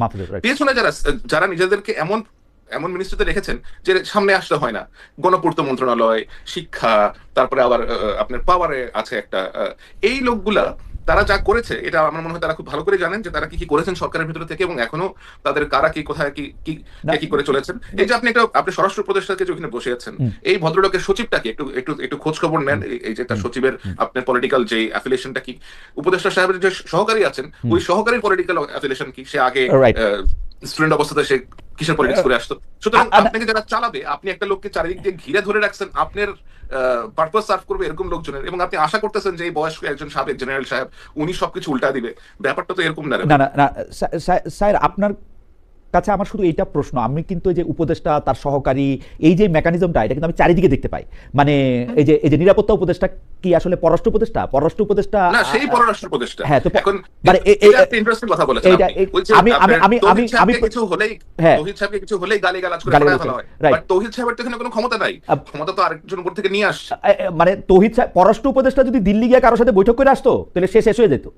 নিরাপত্তা উপদেষ্টা গিয়ে 4 দিন গিয়ে নিরাপত্তা উপদেষ্টা তো ওখানে গিয়ে ভয়ে হোটেলেও থাকে নাই, অ্যাম্বাসেডর ওখানে হাই কমিশনের বাসা থেকে তারা ঘুমাইতে হয়েছে ভয়ে। কিন্তু আমার কথা হলো নিরাপত্তা উপদেষ্টা, আমি কথার মানে জনাব গোলাম মুর্তজার কথা একটু আমি শুনতে চাই, কিন্তু আমি শুধু একটু জিজ্ঞেস করবো যে আপনার কাছে কি মনে হয় ডক্টর মোহাম্মদ ইউনূস কি করেন আসলে, মানে এই উপদেষ্টা ব্যর্থ, এই উপদেষ্টা পারে না, এই উপদেষ্টা করে নাই। আমি প্রিটি শিওর, কারণ আমি এই মডেলটা জানি, শেখ হাসিনার আমলে শেখ হাসিনার কথা ছাড়া ডিবি অফিসে হারুন নড়ে নাই, ডক্টর মোহাম্মদ ইউনূসের কথা ছাড়া আনিস আলমগীর গ্রেফতার হতে পারবে না, ডক্টর মোহাম্মদ ইউনূসের কথা ছাড়া এই হাদির মৃত্যুর পরে এই গোয়েন্দা সংস্থাগুলি যে মুভ করে নাই বা করছে কিনা, যে জবাবদিহি চাইতেছে, এটা ডক্টর মোহাম্মদ ইউনূসের দায়, উনি অ্যাক্ট করে নাই। আপনি কি মনে করেন এই রুটিন চেঞ্জ হয়েছে প্রাইম মিনিস্টারের কার্যালয় থেকে ডিবি অফিসে বা ঢাকার কমিশনারে কবে যেটা মুভ করো তারপর মুভ করবে, আপনি কি মনে হয় চেঞ্জ হয়েছে? আপনার গোয়েন্দা সংস্থাগুলো কি আসলে এখন ফাংশনাল অবস্থায় আছে? আপনি কি জানেন যে তারা ফাংশনাল অবস্থায় আছে কিনা, অথবা তাদের যে অ্যাক্টিভিটিস সাধারণভাবে যে তারা অ্যাক্টিভিটিস করা দরকার, তাদের অ্যাক্টিভিটিসগুলো করতে আপনার যে ধরনের কোঅপারেশন লাগে, সে ধরনের কোঅপারেশন কি তারা পাচ্ছে? বলেন তো আমাকে। কোঅপারেশন না তো সরকার প্রধান তো তাদেরকে এনাবলি করতেছেন না, অথবা যখন তার কাছে খারাপ লাগতেছে যে আনিস আলমগীরকে ধরে নিয়ে আসো, যাও, একদম হাসিনা মডেল। আমি এটা এখনো বলবো, আমি জনাব গোলাম মুর্তজার কাছে শুনতে চাই। জনাব গোলাম মুর্তজা, আমাদের দর্শকরা বলতেছেন যে ইয়েস খালেদ, আমাদের দর্শকদের মধ্যে একজন তৌসিফ রহমান 88552 উনি বলতেছেন yes Khaled look you coward, তারপরে উনি বাস্টার্ড বলছেন, তারপরে বলছেন তুষারের Masud Kamal should also be in jail. ভাই আমারও জেলে নেন, আমি যে বাংলাদেশে যাবো ফেব্রুয়ারিতে, আমারও জেল দেন। সিরিয়াসলি, মানে আপনারা জেলে দিয়ে দেন। না, গোলাম মুর্তজা ভাই, আপনার কাছ থেকে একটু আমি শুনতে চাইবো যে এই আসলে এই উপদেষ্টা পরিষদের এই জিনিসটা কি। আমি আরেকটা একটু আমি পড়তে চাই যে তারেক রহমানের সাথে যোগাযোগ করা হয়েছে কিনা, একটু ভালো প্রশ্ন একটু ভালো জবাব দেই। আমি গত 5 বছর ধরে কন্টিনিউয়াসলি জনাব তারেক রহমান ইন্টারভিউ নেওয়ার চেষ্টা করে আসতেছি, লিখিত, মেইল, ফোন, কথা সবকিছুতে উনি আমাকে ইন্টারভিউ দিয়েছেন, মানে দিবেন বলে সর্বশেষ কথা দিয়েছেন, মানে আই ডোন্ট নো। তারপরে গোলাম মুর্তজা ভাই, আপনার কাছে একটু শুনতে চাই যে এই যে জুলকারনাইন সাহের তথ্য পাচ্ছেন, এখন তথ্যের কথা আপনি বাদ দেন, নর্মাল প্রসিডিওরগুলি কি ফলো করা হয়েছে? হাদিকে যখন গুলি করা হয়েছে তারপরে সিসিটিভির ফুটেজকে দেখা তারপরে লোকগুলিকে নাকি একটু দেরি করা হয়েছে, নাকি উদরপিণ্ডি আলমগীরের ঘাড়ে চাপানোর চেষ্টা করা হয়েছে? আপনি কি আমাকে একটু বলবেন যে এটা কি আসলে ইচ্ছা করে করা হয়েছে, কম করে করা হয়েছে, কি করা হয়েছে? ধন্যবাদ। এটা আমি যেটা বলতে চাই সেটা কিছুটা বলেছি। আপনি আমার যে ফেসবুক স্ট্যাটাসটার কথা বললেন, আমি সেখানে সরকারের অংশ হয়ে আমি তো সরকারের অংশ বলছি, আমি তো সরকারের খুব ছোট্ট একটা জায়গার খুব ক্ষুদ্র একটা অংশ, তো সেটা হয়ে সবগুলো জায়গাতে আমার পক্ষে মন্তব্য করা সম্ভব নয়। কিন্তু হাদিকে গুলি করার পরের থেকে জুলকারনাইন সাহেবের যে পোস্টের কথা বললেন, তিনি যেভাবে তথ্য সরবরাহ করেছেন, সেটা আমিও ফলো করেছি। এবং আমি যেটা বলেছি যে যারা গল্প সরবরাহ করছেন, আমি এটা কেন লিখেছিলাম, এইটা লিখেছিলাম হচ্ছে এই জায়গাটা থেকে যে আমি পুলিশের এক ধরনের বক্তব্য দেখছিলাম, আমাদের সীমান্ত রক্ষার দায়িত্বে যে বিজেপি, তাদেরও দায়িত্ব দেখছিলাম। আমি একটা সময়ে সাংবাদিকতার একটা সময়ে মোটামুটি ভাবে ঢাকার বা বাংলাদেশের আন্ডারওয়ার্ল্ডের খোঁজ খবর রাখতাম, এবং আন্ডারওয়ার্ল্ডের খোঁজ খবর রাখতে গিয়ে পেশাদার খুনি থেকে শুরু করে আন্ডারওয়ার্ল্ডের টপ টেরর পর্যন্ত এদের সবার সঙ্গে, অনেকের সঙ্গে আমার খুব ঘনিষ্ঠ একটা যোগাযোগ তৈরি হয়েছিল। এদের অনেকে, যে শীর্ষ 23 সন্ত্রাসীর অনেকের সঙ্গে অনেকবার আমার দেখা হচ্ছে, আমি দেখা করেছি। সেই দেখাগুলো এখন যখন চিন্তা করতে যাই, যে সমস্ত পরিবেশে দেখা করেছি, এখন হইলে হয়তো আমি আর সেই পরিবেশে দেখা করতে যেতাম না, তখন হয়তো বয়স কম ছিল, রিস্কের ব্যাপারগুলো তখন চিন্তা করি নাই, কোথায় কোন গ্যারেজের মধ্যে চলে গেছি কেউ জানতো না, কিছু জানতো না, এইভাবে দেখা তাদের ঘটনাগুলো আমি দেখেছি। এখন এই যে এই হাদির উপরে ঘটনার পরে আমি যে বক্তব্যগুলো লক্ষ্য করলাম, সেই বক্তব্যগুলো ওই সময় আমি লক্ষ্য করতাম যে একটা টিম ধরতে অভিযান চালাতে গেছে, অভিযান চালাতে গিয়ে অনেক দূর পর্যন্ত গেল, এখান থেকে ওখানে গেল, ওখান থেকে ওখানে গেল, তারপরে একজন সোর্স খুঁজে বের করলো, সোর্স খুঁজে বের করলে তার বাড়িতে গেল, ঘেরাও করলো, ঘেরাও করতে গিয়ে শেষ পর্যন্ত আর কালা জাহাঙ্গীরকে পেল না। কেন পেল না? ঠিক তার 5 মিনিট আগে কালা জাহাঙ্গীর সেখান থেকে চলে গেছে। এই যে গল্প, এই গল্পটা আমি এই হাদির গুলি করার পরেও আরেকবার শুনলাম। এই ধরনের গল্প আমার কাছে মনে হলো যে আমরা এখনো সেই পুরনো গল্পের মধ্যে আটকে আছি। ধরেন যে পুরনো গল্প শেষ করি খালেদ, আচ্ছা আমি ভুলে যাব, সরি, আপনি শেষ করুন। পুলিশ এবং আমি দেখলাম যে জুলকারনাইন সাহেব যে তথ্যগুলো সরবরাহ করছে, পুলিশের বক্তব্যের সঙ্গে তার বা বিজেপির বক্তব্যের সঙ্গে সেই সমস্ত বক্তব্য আমি যদি মিলিয়ে দেখতে যাই, তাহলে মনে করি যে তাদের কাছে ওই তথ্যের অনেকগুলোই আছে। মানে পুলিশের সঙ্গে বিজেপির কথা হচ্ছিল, বিজেপি পুলিশকে সহায়তা করছিল, পুলিশ বিজেপিকে সহায়তা করছিল, এই রুট দিয়ে যেতে পালাতে পারে সেই বিষয়ে একটা সতর্কতা ছিল, কিন্তু বিজেপি শনাক্ত করলো এই 2 জন মানব পাচারকারী। আমার প্রশ্নটা হচ্ছে, এই যে গল্পগুলো আমরা বছরের পর বছর ধরে শুনে আসছি, এখন 2 জন মানব পাচারকারী ওই অঞ্চলে আছে, তো 2 জন মানব পাচারকারীর বাড়িতে গিয়ে ঘেরাও করলেন 5 মিনিট আগে কেন, আর 5 মিনিট পরে কেন, আর 5 মিনিট আগে গেলেন না কেন? এই যে ওই 2 জন মানব পাচারকারী আছে, তো সেটা যদি শনাক্তই করা হয়, সেটা যদি মনেই করা হয়, এটা তো বিজেপি তখন জানতো না, বিজেপি তো বহু আগে থেকেই জানতো। তো তাহলে তাদেরকে এই হাদিকে গুলি করার আর পরে যখন থেকে স্বাভাবিকভাবে ধারণা করার কথা যে এই অপরাধীরা সীমান্ত পার হয়ে চলে যেতে পারে, তো তখন থেকেই কেন তাদেরকে নজরদারির মধ্যে আনা হলো না? কিন্তু যেহেতু আমরা এই যে গল্পগুলো দেখছি, এই গল্পগুলোকে আমি মনে করছি যে এই গল্পগুলোকে গণমাধ্যমকে সরবরাহ করা হচ্ছে এবং অমুকের সহযোগীকে ধরা হচ্ছে, অমুককে ধরা হচ্ছে, এইগুলো আমার কাছে খুব গুরুত্বপূর্ণ ঘটনা মনে হচ্ছে না, আমি সরকারের ভেতরের অংশ হওয়া সত্ত্বেও। মুর্তজা ভাই, আমি জুলকারনাইন সাহের খানকে যে প্রশ্নটা করছিলাম, সেই প্রশ্নটা হচ্ছে যে আমি তথ্য নিয়ে না, কিন্তু আমি প্রসিডিউরটা শুরু করার ক্ষেত্রে যে আপনি জানছেন, এখন হাদি কিন্তু খুব অপরিচিত একজন না, হাদি খুবই পরিচিত একজন, তার মুখ চেনা, তাকে যে গুলি করে তাকে হত্যার অ্যাটেম্প নেওয়া হয়েছে সেটাও খুব দ্রুত জানা গেছে। তারপরে কি এই একটা করা হয়েছে সময় মতো? সায়ের খান অবশ্য বলতেছেন যে স্বরাষ্ট্র মন্ত্রণালয় স্বরাষ্ট্র উপদেষ্টার হাতে নাই, এর উপরে আরেকজন আছে, এবং ওনার ফেসবুক পোস্ট, এই আলোচনাগুলো আমার কাছে আসলে কোনো ওনার ফেসবুক পোস্ট আরো ক্লিয়ার। উনি ফেসবুক পোস্টে বলছেন খোদাবক্স রজার খলিল আর স্বরাষ্ট্র সচিবের নামটা যোগ করলেন না, মানে যাই হোক, মানে উনি বলতেছেন যে এইটার মধ্যে থেকে আসলে ফাংশনটা কোথাও আছে না। আপনি এরকম ফিল করেন কিনা? মুর্তজা ভাই, আমি একটু শর্ট করে যে আপনি দুইজনই যখন প্রায় একই সময়ে, আমরা কিন্তু খেয়াল করছি বিএনপির প্রথম 2001 থেকে 2006 সালে আলতাফ সাহেব এবং বাবর সাহেব মন্ত্রী প্রতিমন্ত্রী, তারা কিন্তু ফাংশন করতে পারতেছিলেন না আসলে প্রপারলি। আলতাফ সাহেবকে সরাই দিয়ে শুধু একজন স্বরাষ্ট্র প্রতিমন্ত্রীকে রাখা হলো, বাবর সাহেব, তখন কিন্তু এটা ভালো করতে পারলো বা তাদের ইচ্ছা মতো এটা করতে পারলো বলে মনে হলো। একই সমস্যা কি এখানে না? স্বরাষ্ট্র উপদেষ্টা, বিশেষ সহকারী, কার কি কাজ? এই আলোচনার মধ্যে আসলে আমি ঢুকতেই চাই না এই কারণে, এই লজিকে, যে এইখানে ব্যক্তি একজন, দুইজন, তিনজন, কার উপরে কে, এই আলোচনাগুলো আমরা করতে পারবো, কিন্তু আমরা শেষ বিচারে গিয়ে দেখবো বা দেশের মানুষ দেখতে চাইবে কাজটা হলো কিনা, কাজটা হচ্ছে কিনা। তা এখন পর্যন্ত যে কাজের কথা বলছি, শুরু করাটা ধীর গতিতে শুরু করার সময়ে অতি দ্রুত করলাম কিনা, আমরা যদি অতি দ্রুতই শুরু করতাম তাহলে আমার ধারণা যে ওই সীমান্ত পার হয়ে এরা চলে যেতে পারতো না। আপনি অতি দ্রুত যদি আমরা শুরু করতাম, আমরা শুরু করতাম বা যথাসময়ে যদি আমরা শুরু করতাম, নিঃসন্দেহে এখানে আমাদের একটা দুর্বলতা আছে, কিন্তু ওই আলোচনাগুলো আমি আসলে করতে চাই না যে কে কার উপরে। এখানে যে যার উপরে হোক, দায় শেষ পর্যন্ত গিয়ে সরকার যার তার উপরে গিয়ে পড়ে, প্রশংসা তার উপরে গিয়ে পড়ে। মুর্তজা ভাই, আপনিও সরকারে আছেন, আমি আসলে জাস্ট এটা জানতে চাই, এইটা কি ডিফাইন করা আছে কার কোথায় দায়িত্ব? অর্থাৎ আমি প্রশ্নটা করি যে স্বরাষ্ট্র উপদেষ্টার দায়িত্ব হচ্ছে একটু, স্বরাষ্ট্র মন্ত্রণালয়ের দায়িত্বপ্রাপ্ত প্রধান উপদেষ্টার বিশেষ সহকারী দায়িত্ব, এটা কি ভাগ করা আছে? ডেফিনেটলি এটা ভাগ করা আছে। এখন প্রশ্ন মানে হচ্ছে ক্লিয়ারলি ডিফাইন্ড, ওভারল্যাপিং নাই। এখন প্রশ্ন হচ্ছে ডেফিনেটলি ভাগ করা আছে, যার যার দায়িত্বের কথা তারা জানেন। এখন কে কোনটা করতে পারেন, কে কোনটা করতে পারেন না, সেটা ভেতরে যারা আছেন তারা বলতে পারবেন। এটা আমার অবস্থান থেকে সেটা বলা সম্ভব নয়। ওকে, আমি পরবর্তী প্রসঙ্গে যেতে চাই। যদি জুলকারনাইন স্যার এই প্রসঙ্গে যদি কোনো মন্তব্য করার থাকে আপনি ছোট করে একটু মন্তব্য করতে পারেন, নাহলে আমি একটু পরবর্তী প্রসঙ্গে যাই। আচ্ছা, পরবর্তী প্রসঙ্গটা হচ্ছে আজকে বিজয় দিবস বলেই শুধু না, ডিসেম্বর মাস আসলে নানা ধরনের আলাপ আলোচনা আমরা শুনি, কিন্তু এবারে ডিসেম্বর মাসটা অনেকখানি আলাদা। আপনি নিজেও উল্লেখ করছেন, আমি গতকালে আপনার একটা অনুষ্ঠানে দেখতে পেলাম যে চট্টগ্রাম বিশ্ববিদ্যালয় সহ দেশের বিভিন্ন বিশ্ববিদ্যালয়ে আমরা মুক্তিযুদ্ধের ইতিহাসকে নিয়ে একটা নতুন ইতিহাস সৃষ্টি, শহীদ বুদ্ধিজীবী দিবসটার সময় আমরা এটা শুনছি যে বুদ্ধিজীবীদের মার্চে হচ্ছে কারা, এইটা নিয়ে ভারতরা ছাত্রদের আন্দোলন সংগ্রাম, পাকিস্তানের পতাকা গিয়ে এখানে আইকে আসবে, সেই জন্য আবার কতজন এটার মধ্যে এটা বিএনপির কেন্দ্রীয় নেতা তারেক রহমান, মির্জা ফখরুল ইসলাম আলমগীর সহ অনেকেই বারবার জামায়াতের একাত্তরের ভূমিকা স্মরণ করে দিতে চাইতেছেন, কিন্তু সেই ক্ষেত্রে আমার আপত্তি আছে। এই জামায়াতের সঙ্গে এতদিন মিলামেলা রাজনীতি বিএনপিই করছে আসলে, তো কিন্তু আমরা আসলে কোথায় যাব? মানে আমাদেরকে যেগুলি গিলতে হইতেছে, গিলাটা কি পরিমাণ আপনি আমাদের দেখেন। এই যে আমি এই কথা বলতেছি, তখন আমাদেরকে একজন দর্শক, ওনার নাম তো বুঝে না, তবে একটু বলি, সারোয়ার এমডি X7H খালেক মহিউদ্দিন, তোমাকে বারবার বলতেছি ভারতের কোনো ব্যাপারে দালালি করবে না, বাংলাদেশের দেশপ্রেমিক সাংবাদিক হিসেবে যদি থাকতে চাও তাহলে ভালো। মানে মানে মানে মানে এই যে এই ইউনূস সরকার আসার পরে স্বাধীনতার বয়ানটা চেঞ্জ হলো কেমন, আমি জিনিসটা বুঝলাম না। আমি আপনাকে এই যে আপনি বললেন যে আপনার বিভিন্ন ভাবে তারা উল্টাপাল্টা মন্তব্য করছে, আপনার সাথে কথা বলতে বলতে আই রিসিভড আ টেক্সট যেখানে চট্টগ্রাম মহানগর জামায়াতের আমির মোহাম্মদ নজরুল ইসলাম মন্তব্য করেছেন, মুজিব বাহিনীর গণহত্যার জবাবেই পাকিস্তানি সেনাবাহিনী 25শে মার্চ ক্র্যাকডাউন চালায়, দৈনিক ইত্তেফাকের সংবাদ। তো এটা যদি কেউ মন্তব্য করেন পাকিস্তান সেনাবাহিনী কেন ক্র্যাকডাউন চালিয়েছিল এবং এটা নাকি মুজিব বাহিনীর গণহত্যার জবাবে চালানো হয়েছিল, এই ধরনের মন্তব্য করে আমার মনে হয় যে এখন আমরা 55 বছর পরে আমরা কিন্তু আসলে বুঝি, জানার বহুত উপায় আছে। কিছু লোকজন হয়তো তাদের জানার সুযোগ কম, তারা হয়তো আপনার পড়াশোনার এত করতে পারেন নাই অথবা এত বেশি গবেষণার সুযোগ নাই, তারা they resort to YouTube, social media, এবং এখানে কিছু লোকজন জঘন্য প্রকৃতির লোকজন যা বলছে তারা সেখান থেকেই নেওয়ার চেষ্টা করছে। স্যার আপনি খেয়াল করেন, সরকারের একজন প্রেস মিনিস্টারের দায়িত্বপ্রাপ্ত ওয়াশিংটনে বাংলাদেশ দূতাবাসের প্রেস মিনিস্টার, উনিও যদি স্বাধীনতা নিয়ে একটা কথা বলেন, উনি আজকে সবুজ পাঞ্জাবি পরে আসছে, 50,000 গালি খাবে এই পাঞ্জাবি পরার জন্যই।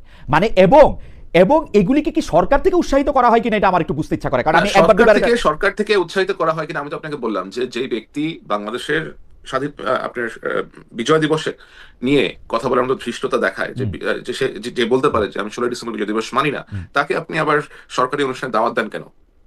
যদি এটা হয়, যদি আপনি এদেরকে এনকারেজ না করে থাকেন, তাহলে why do you entertain these people in state ceremonies? এরা কিভাবে দেশের গুরুত্বপূর্ণ সভা মিটিং এ গিয়ে হাজির হয়ে যাচ্ছে? যে ব্যক্তি আমার বেসিকে স্বীকার করতেছে না, যে আমার অস্তিত্ব স্বীকার করার চেষ্টা করতেছে না, যে আমার অস্তিত্বকে প্রশ্নবিদ্ধ করার চেষ্টা করতেছে, সে কিভাবে আমার সরকার প্রধানের বাসভবনে অথবা সরকার প্রধানের কার্যালয়ে প্রবেশ করতে পারে? এটা তো আপনাকে বলতে হবে। অ্যাবসলিউটলি। আমি জনাব গোলাম মুর্তজার কাছে এই প্রসঙ্গে আমার প্রশ্ন হচ্ছে, গতবারের মতো এইবারও বিজয় দিবসের কুচকাওয়াজ সরকার করে নাই, এই সরকার মানে মুর্তজা ভাই। এবং আজকে যেটা হয়েছে, আমি যেটা দেখেছি যে জাম্প দিচ্ছে একটা ফানি ক্যারেক্টার আছে ওখানে, আশিক নাম, এবং এটা সে আবার হাদির ছবি সহ সে ওটা নিয়ে জাম্প করেছে, এবং সেনাবাহিনীর 54 জন লোক আছে ওইখানে, বাট সেই ঘুরে ফিরে দেখা যাচ্ছে যে চিফ অ্যাডভাইজার পেজ থেকে তার ছবি দেওয়া হচ্ছে, তাকে পোর্ট্রে করা হচ্ছে। কেন ভাই? সে তো ফৌজের কেউ না, সে কোনো একটা চান্সে সে ওখানে গিয়ে ঢুকে গেছে, তাকে পোর্ট্রে করতে হচ্ছে। যদি ইন্সপায়ার করার জন্য 16 ডিসেম্বরকে মনে রাখার জন্য একজন সিভিলিয়ান, যদি যেই সিভিলিয়ান আসলে মানে প্যারাট্রুপিং তো আসলে সিভিলিয়ানরা সাধারণত করে না, যেহেতু সিভিলিয়ান হিসেবে উনি করেন, সেটা একটা মানে আমি খুব মানে এটাতে আমার খুব একটু আপত্তি, আমি দেখি না আর কি, যে সিভিলিয়ান প্যারাট্রুপার তো আমরা আগে দেখি নাই আসলে সাধারণত, মানে আমিও কখনো দেখি নাই। ও আচ্ছা, সেটাও একটা কথা। আমি একটু গোলাম মুর্তজা ভাই আপনার কাছে একটু জানতে চাই যে বিজয় দিবসে কুচকাওয়াজ হয় নাই পরপর 2 বার, এটার কি কোনো রিজন আছে? মানে না ধরেন এইসব একটা পরিবর্তিত পরিস্থিতিতে 5ই আগস্টের পরে এখন কোন পরিস্থিতিতে সরকারের পক্ষ থেকে সিদ্ধান্ত নেওয়া হয়েছে যে বিজয় দিবসের কুচকাওয়াজ হবে না, সেটা সরকারের জায়গা থেকে বলতে পারবে। ওয়াশিংটনে বসে, দূতাবাসে বসে আমি এই জায়গাটা থেকে কোনো মন্তব্য করতে চাই না, এটা নিয়ে নিশ্চয়ই কোনো লজিক্যাল গ্রাউন্ড ছিল, সেই কারণে হয়তো করতে পারে না। কিন্তু আমি যে জায়গাটা নিয়ে কথা বলতে চাই যে এই যে বাংলাদেশ 16ই ডিসেম্বর, বিজয় দিবস, 25শে মার্চের কালো রাত ইত্যাদি নিয়ে যে সমস্ত, বা ওই যে যেটা জুলকারনাইন সাহেব যেটা বললেন যে মুজিব বাহিনীর আক্রমণের পরিপ্রেক্ষিতে গণহত্যা চালিয়েছে, এই যে তথ্যগুলো, বা আমি 16ই ডিসেম্বর মানি না, এই যে তথ্যগুলো ছড়ানো হচ্ছে, এই ঘটনাগুলো কেন ঘটানো হচ্ছে, বা এই ঘটনাগুলো কিভাবে ঘটতে পারছে? এই ঘটনাগুলো যারা এই কাজগুলো করছেন, যারা এই কথাগুলো বলছেন, যেহেতু 5 আগস্টের 5 আগস্টের সময় 5 আগস্ট অর্থাৎ এই গণঅভ্যুত্থানে জামাত, বৃহত্তরভাবে জামাতের শিবির সহ এদের একটা গুরুত্বপূর্ণ ভূমিকা ছিল। পরবর্তীতে যে সরকারটা ক্ষমতায় এসেছে, এই সময়ে এসে এরা মনে করছে, যেহেতু মুক্তিযুদ্ধের ইতিহাস জামাতের পক্ষে তো আসলে বলাও সম্ভব নয়, পালন করাও সম্ভব নয়, কারণ জামাত সেই সময়ে যে মুক্তিযুদ্ধের বিরুদ্ধে ছিল এটা তো তারা নিজেরাও স্বীকার করে। আমরা একরকম করে জানি আর তারা আরেক রকম করে বলে, কিন্তু শেষ পর্যন্ত গিয়ে ঘুরিয়ে ফিরিয়ে তাদেরকেও বলতে হয় যে হ্যাঁ আমরা 1971 সালে মুক্তিযুদ্ধের বিরুদ্ধে ছিলাম, আমরা অখণ্ড পাকিস্তান চেয়েছিলাম, ইত্যাদি ইত্যাদি তাদের বলতে হয়। কিন্তু যেহেতু প্রকৃত ইতিহাসটা তারা বলতে পারে না, কখনো তারা এই জায়গাটাতে চুপ থাকে, কখনো সুবিধাজনক সময় তারা যখনই পায় তখনই তারা এক ধরনের দাম্ভিকতা দেখায়। আপনার খেয়াল থাকবে এবং মুর্তজা ভাই দেখেন, একদম শেখ হাসিনার বয়ানগুলি প্রতিষ্ঠিত করে যে আমরা ছাড়া আর কেউ মুক্তিযুদ্ধের কথা কখনো বলবে না, উল্টাপাল্টা কথা বলবে। আপনি যখন এটা বলতে চান তখন এটা ভাইসা যাচ্ছে মোদির টুইট নিয়ে। মোদি বলছে যে বিজয়, তো মোদি ইন্ডিয়ার সাথে মুক্তিযুদ্ধটা তো আওয়ামী লীগের একক কোনো সম্পদ না। এই মুক্তিযুদ্ধ 1971 সালে অল্প কয়েকজন মানুষ ছাড়া সব মানুষ এই মুক্তিযুদ্ধের অংশীজন ছিল, অল্প কয়েকজন মানুষ ছাড়া। তা এখন এই যে 16ই ডিসেম্বর বা যে কথাগুলো বললাম আমি, এই কথাগুলো যখন বলা হয় তখন মুক্তিযুদ্ধটাকে আওয়ামী লীগের দিকে ঠেলে দেওয়া হয়। তখন মুক্তিযুদ্ধটা আওয়ামী লীগের দিকে ঠেলে গেলে আওয়ামী লীগ তখন মুক্তিযুদ্ধের চেতনা বিক্রি করার সোল এজেন্সি পেয়ে যায়, এবং সেটা সে 16 বছর ধরে করেছে। আর এখন এসে যখন আবার ওই কথাগুলো বলা হচ্ছে, 71কে যেভাবে আপনার তুচ্ছতাচ্ছিল্য করা হচ্ছে, এবং এরা ধরে নিয়েছে যে এই কথাগুলো এখন বাংলাদেশে বলা যায় এবং এই কথাগুলো বললে এর বিপরীতে কোনো প্রতিক্রিয়া হবে না, অথবা প্রতিক্রিয়া হলেও তারা সেটাকে ডমিনেট করবে, তারা এরকম একটা জায়গাতে গেছে। এই জায়গায় যাওয়ার এর নেগেটিভ রেজাল্ট হচ্ছে ওই যে আপনি যেটা বললেন যে মুক্তিযুদ্ধ বললেন যে আওয়ামী লীগের দিকে ঠেলে দেওয়ার যে প্রক্রিয়াটা তৈরি করা হচ্ছে, এই প্রক্রিয়ার মধ্য দিয়ে শেষ পর্যন্ত গিয়ে, আমি আবারও বলি, এইটার শেষ পর্যন্ত গিয়ে সরকারের জন্য আপনি যে কথা বলছেন তার সঙ্গে আমি দ্বিমত করছি না, কিন্তু যারা এই কাজগুলো করছে ইতিহাসে শেষ পর্যন্ত গিয়ে মূল্যটা আবার তাদেরই দিতে হবে। বাংলাদেশের মুক্তিযুদ্ধ হচ্ছে এমন একটা জায়গা, এই মুক্তিযুদ্ধকে কোনোভাবেই চাপা দেওয়া সম্ভব নয়, কোনোভাবেই এই ইতিহাসকে বিকৃত করে প্রতিষ্ঠিত করা সম্ভব না। মুর্তজা ভাই, আপনি যে কথা বললেন সেই কথাটা আপনি মনে রাখেন, কিন্তু আমি প্রসঙ্গটা নিয়ে যাচ্ছি হচ্ছে জুলকারনাইন স্যারের কাছে। জুলকারনাইন স্যার খান, আপনি খেয়াল করছেন আমাদের এখানে ভাইসা যাচ্ছে মোদি যে আজ ইন্ডিয়ার স্বাধীনতা দিবস বলছে, মোদি যে আজকে বিজয় দিবস বলছে, মোদি যে আজকে টুইট করছে, আরে ইন্ডিয়া পাকিস্তান যুদ্ধের মানে ইন্ডিয়া আর পাকিস্তানের যুদ্ধ তো একটা হয়েছে 1971 সালে, আশ্চর্য ব্যাপার। এটা যদি তারা এটা যারা লিখে, না এটা লিখতেছে না তো, অপতথ্যের কথা মুর্তজা ভাই প্রথমে বললো না, এইটা যদি অপতথ্য না হয়, যারা এটা ছড়াইতেছে, যারা এটা নিয়ে খিলখিল করে হাসতেছে, যারা এটা নিয়ে পাশে রাইখা রইছে, তাদেরকে কোনো গ্রেফতারের কোনো নাম নাই, তারা গর্ব করে এখানে কথা বলে বেড়াইতেছে, কিসের মধ্যে এসে পড়লাম? আমি তো আপনাকে সেটাই আগে থেকে বলেছি, বাট আমাদের তো মুক্তিযুদ্ধের একটা ইনস্ট্রুমেন্ট অফ সারেন্ডার আছে। নরেন্দ্র মোদি টুইট করছে, না নরেন্দ্র মোদি, আমি আসছি ওখানে। আপনাকে এই যে ভারতের প্রতি যে বিদ্বেষ, ইট ইজ আন্ডারস্ট্যান্ডেবল কেন ভারতের প্রতি বিদ্বেষ আছে। ভারত গত 16 বছর ধরে যেভাবে শেখ হাসিনা সরকারকে সাপোর্ট দিয়ে গেছে একচোখা ভাবে, এবং আমাদের বিভিন্ন ন্যাশনাল ইস্যুতে ভারত যেভাবে স্টেপ ইন করেছে তাদের স্বার্থ হাসিল করার জন্য, অবশ্যই সাধারণ জনগণের ভারতের প্রতি অবশ্যই বিদ্বেষ থাকাটা খুবই স্বাভাবিক। আমি শুধু একটু ছোট করে কথা বলি, আমাদের সবার সেই বিদ্বেষ আছে, কবার বেশি আমাদের সবার। আমার মনে আছে যে আমি 13-14 সালে ফেসবুকে এটাকে পুঁজি করে কিছু ব্যক্তি বিশেষ জিনিসটাকে ভারতীয় আধিপত্যবাদের বিরুদ্ধে যুদ্ধ ঘোষণা করা, এই যে এ ধরনের আপনার, আমি এটাকে বলবো যে অসুস্থ চিন্তা ভাবনা করা। আপনি একটা শান্তি চান কিনা? আমরা তো সবাই শান্তিপ্রিয় মানুষ। আপনি ভারতের সাথে যুদ্ধ করতে চান, আপনাকে তো চিন্তা করতে হবে আপনি নিজের ক্যাপাসিটি আছে কিনা, নিজেকে সেভাবে আপনি গড়ে তুলেছেন কিনা, আপনার সক্ষমতা আছে কিনা, অথবা আপনি এটা যে করবেন এটার ব্যাকলিস্টে নেওয়ার মতো সামর্থ্য আপনার কাছে আছে কিনা। তো এগুলা আকৃত চিন্তা না করে এই ধরনের হাইলি পপুলিস্ট চিন্তা ভাবনা পেডেল করে যারা আপনার পাবলিক সিম্প্যাথি অথবা পাবলিক সাপোর্ট পাওয়ার চেষ্টা করে, এরা বেসিক্যালি একটা নিজস্ব চিন্তা, নিজস্ব একটা কিছু স্বার্থ সিদ্ধি উদ্ধারের জন্য তারা এই কাজগুলো করে থাকে। ভারতের প্রধানমন্ত্রী নরেন্দ্র মোদী লিখেছেন যে বিজয় দিবস। এখন আমাদের যে ইনস্ট্রুমেন্ট অফ সারেন্ডার যেখানে লেখা আছে, ওইখানে খুব স্পষ্ট করে লেখা আছে যে আমরা কবে কোন প্রেক্ষিতে কার কাছে পাকিস্তান সেনারা আত্মসমর্পণ করেছিল। পাকিস্তানের সেনারা একটা রেগুলার সেনাবাহিনীর কাছে আত্মসমর্পণ করেছিল, দ্যাট ওয়াজ ইন্ডিয়ান আর্মি, যারা আমাদেরকে সাহায্যের জন্য দেশের ভিতরে প্রবেশ করেছিল। They had to give them guarantee that you will be treated as per the Geneva convention. এই জেনেভা কনভেনশন তো আপনাকে এনশিওর করতে হবে যে এদের এত 91,000 ট্রুপস, এই 91,000 ট্রুপস যদি পাবলিকের কাছে ছেড়ে দেওয়া হতো, পিটায় মেরে ফেলতো ওদের অনেককে। এবং এগুলো তো বেশ কয়েকদিন ধরে এগুলো নিয়ে কথাবার্তা হচ্ছিল। 14 ডিসেম্বর থেকে 3 ডিসেম্বর থেকে জানা যাচ্ছিল যে বাংলাদেশের অনেক ক্ষেত্রে যে পাকিস্তান আর্মি আর অপারেট করতে পারছে না, দে উইল সারেন্ডার। তখন থেকে আলাপ আলোচনা চলছিল যে কিভাবে কি হবে, কার কাছে সারেন্ডার করবে, কোথায় সারেন্ডার করবে, এগুলা already they have decided that. এবং পাকিস্তানের কাছে তো পাকিস্তান গিয়ে ইন্ডিয়ার কাছে আত্মসমর্পণ করেছে, বাংলাদেশের কাছে আত্মসমর্পণ করেছে। তো এটা পার্শিয়ালি ইন্ডিয়া তাদের ক্রেডিট নিচ্ছে, তো তাদের ক্রেডিট তারা নেয়, এটা কি আপনি মানা করতে পারবেন? না, আমাদের ক্রেডিট তো ইন্ডিয়ার ক্রেডিট একটা জিনিস, ইন্ডিয়া পাকিস্তানের সাথে যুদ্ধে তো আসলে অংশগ্রহণ করছে, মানে এবং সেইটা আমরা আমাদের যুদ্ধে জিতেছি, আমরা আমাদের যুদ্ধটা জিতছি, আমরা আমাদের যুদ্ধটা জিতছি। এই যে আপনি ভারতীয় স্যার, এই যে আপনি ভারতীয় আধিপত্যবাদের কথা বলেন না, আমি আর গোলাম মুর্তজা কিন্তু সাক্ষী। যখন এই সরকারের কেউ ভারতে গ্যাস রপ্তানি করে দিতে চেয়েছিল, তখন আমরা তেল গ্যাস বিদ্যুৎ বন্দর রক্ষা কমিটি করছি, আমি আর উনি পাশাপাশি ইয়ার মেম্বার, এবং আমরা রাস্তায় দাঁড়াইয়া দিনের পর দিন দাঁড়াইয়া আমরা কিন্তু সেই গ্যাস রপ্তানি বন্ধ করছি। কারা সেই গ্যাস রপ্তানি? এখন মুর্তজা এই ভারতীয় আধিপত্যবাদটা কি, মানে স্বাধীনতার কথার সাথে ভারতীয় আধিপত্যবাদ, ভারতীয় বিজয় দিবস, এই বিজয় দিবস মানি না, আর অনেক আপনি যা বলছেন আর জুলকারনাইন সাহেব যে কথাগুলো বলেছেন, ওই কথাগুলোর পরে খুব বেশি কিছু যোগ করার নাই। এক নম্বর কথা হচ্ছে এই যে ভারত বিদ্বেষী একটা মনোভাব, এই ভারত বিদ্বেষী মনোভাবটা গত 16 বছরে সবসময় কম বেশি ছিল। গত 16 বছরের মধ্যে গত 10 বছর যদি আপনি ধরেন, আওয়ামী লীগের 16 বছরের 10 বছর, এই 10 বছর একটা তীব্র জায়গা ধারণ করেছে। যেভাবে সীমান্তে গুলি করে মানুষ হত্যা করা হয়েছে, যেভাবে ভোটারবিহীন রাতের নির্বাচনগুলোকে যেভাবে সাপোর্ট দেওয়া হয়েছে, যেভাবে বাংলাদেশে তাদের পররাষ্ট্র সচিব এসে আরেকজন রাজনৈতিক নেতাকে নির্বাচনে অংশ নিতে বলেছে, যে কাজগুলো করেছে, যে কথাগুলো করেছে, এই সমস্ত সবকিছু মিলিয়ে একটা বর্তমান সময়ে এসে একটা তীব্র, আবার এর মধ্যে এই যে আওয়ামী লীগের লোকজন হাসিনা সহ সবাই পালিয়ে ভারত চলে গেছে, এবং সেখানে গিয়ে পালিয়ে গিয়ে শেখ হাসিনা প্রতিদিনই মানুষ হত্যা করতে চাইছেন, শেখ হাসিনা প্রতিদিনই বাংলাদেশে একটা যুদ্ধ তৈরি করতে চাইছেন। এই যে ঘটনাগুলো ঘটছে, এই ঘটনার পরিপ্রেক্ষিতে বাংলাদেশ একটা ভারত বিদ্বেষী মনোভাবের একটা উর্বর ভূমিতে পরিণত হয়ে আছে। সেরকম একটা জায়গাতে যখন নরেন্দ্র মোদী ভারতের প্রধানমন্ত্রী একটি টুইট করেন এক্সে, তখন তিনি লেখেন ভারত পাকিস্তান যুদ্ধ এবং সেই যুদ্ধে পাকিস্তানকে পরাজিত করার যে কাহিনীটা তিনি লেখেন, ঘটনাটি লেখেন, আমরা আমাদের মতো করে কথা বলতে পারি, কিন্তু এটাকে কেন্দ্র করে আমরা এখন ইন্টারেস্টিং ব্যাপার, পাকিস্তানের পাঠ্য বইয়ে 71 সালের 16 ডিসেম্বরের ভাষণটা কি, ওরা কার কাছে আসছে? পাকিস্তানের ভাষণটা কি? ভারতীয় ভাষণ আর পাকিস্তানি ভাষা কি করবে? না খালেদ, পাকিস্তানিরা কার কাছে হাঁটছে ওই ভাষণটা আমার কাছে গুরুত্বপূর্ণ নয়। আমার কাছে গুরুত্বপূর্ণ হচ্ছে আমাদের ভাষণটা কি, 1 নম্বর। 2 নম্বর হচ্ছে আসলে ঘটনাটা কি ঘটেছিল।